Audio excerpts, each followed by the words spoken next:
क्या आपको भी फॉगिंग टेस्ट के थ्रू रिफ्लेक्शन करने में दिक्कत होती है, फॉगिंग टेस्ट के थ्रू चश्मे का नंबर निकालने में दिक्कत होती है? तो आइए इसको आज सीखते हैं। फॉगिंग टेस्ट क्या है, इसको कैसे करते हैं। सो हेलो ऑप्टोमेट्रिस्ट, मैं हूं कौशल सेन और आज हम सिखाने वाले हैं आपको फॉगिंग टेस्ट कैसे करते हैं और क्यों करते हैं।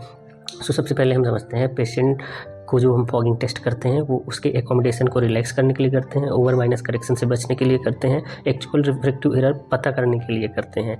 अब फॉग करते कैसे हैं? ट्रायल फ्रेम में इसको यूनिओकुलर परफॉर्म करना है, एक आँख के लिए। तो जो भी वैल्यू ऑटो रिफ्रैक्टोमीटर या रेटिनोस्कोप की जो भी वैल्यू आएगी उसमें प्लस 2.50 डायोप्टर स्फेरिकल ऐड कर देना है। कैसे? मान लीजिए यदि 0.50 डायोप्टर स्फेरिकल ऑटो रिफ्रैक्टोमीटर या रेटिनोस्कोप में वैल्यू आती है, उसमें प्लस 2.50 और भी ऐड कर देंगे तो ये वैल्यू बनेगी प्लस 2.00। तो ये हो गया प्लस 2 का स्फेरिकल पावर।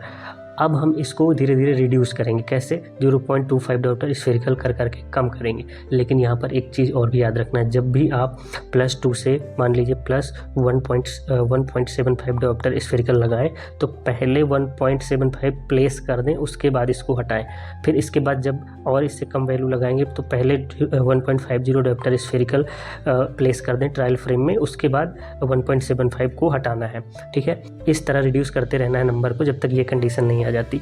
क्या? जैसे कि किसी को +1 से 66 दिख रहा है, हल्का ब्लर है, 0.75 डायोप्टर से उसको 66 है बट क्लियर है, कंफर्टेबल है। 0.50 पर भी 66 है बट क्लियर है, कंफर्टेबल नहीं लग रहा, और कुछ भी नहीं लगा रहे पावर तो भी उसको 66 दिख रहा है। ऐसी सिचुएशन में क्या करना है?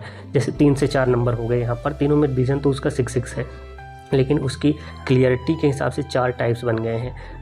ऐसी सिचुएशन में हमें पेशेंट से सिर्फ एक क्वेश्चन पूछना है, किस नंबर पर सबसे ज़्यादा जो विजन चार्ट के लेटर हैं वो आपको साफ और ब्लैक दिखाई दे रहे हैं और आपको कंफर्टेबल लग रहा है। हमेशा आपको कंफर्टेबल विथ क्लियर के साथ जाना है। इस पे सिर्फ एक ही नंबर है जिसमें पेशेंट का रिस्पॉन्स क्लियर विथ कंफर्टेबल लग रहा है। हमेशा हमें इस नंबर के साथ जाना है क्योंकि इसमें क्लियर और कंफर्टेबल लग रहा है। ओके, अब हम ये देखते हैं फॉगिंग टेस्ट परफॉर्म किस कंडीशन में करते हैं।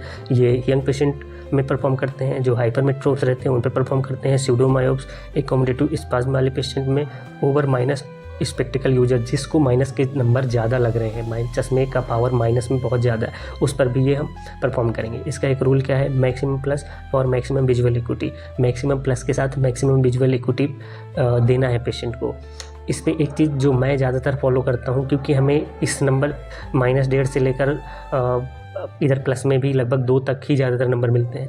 हमें इन कंडीशन में भी, जैसे यहाँ पर किसी को AR की वैल्यू -1.50 आ रही है, हमें यहाँ पर भी अपने मन में या रफ में तुरंत इस पर जोड़ देना है। इसको जैसे ही हम जोड़ेंगे इसकी वैल्यू कितनी बचेगी, तो अब हमें ये यहाँ से स्टार्ट करना है +1 से। जैसे किसी को -1.5 का स्फेरिकल नंबर AR की वैल्यू में आया तो हमें इसको +1 से लगाना, पहले +1 लगाना है, फिर उसके बाद धीरे धीरे कम करना है, कम करते हुए जाना है, जहाँ पर फिर ये कंडीशन आपको मिलेंगी। हो सकता है ये आपको माइनस में मिले, फिर आपको क्लियर विथ कंफर्टेबल के साथ जाना है।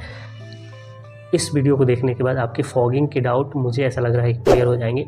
जो भी आपके डाउट और भी रहते हैं आप कमेंट करिए, मैं कमेंट पढ़ूंगा। जो यदि आपको नहीं समझ में आएगा एक वीडियो और बना देंगे। Thank you so much, thanks for watching.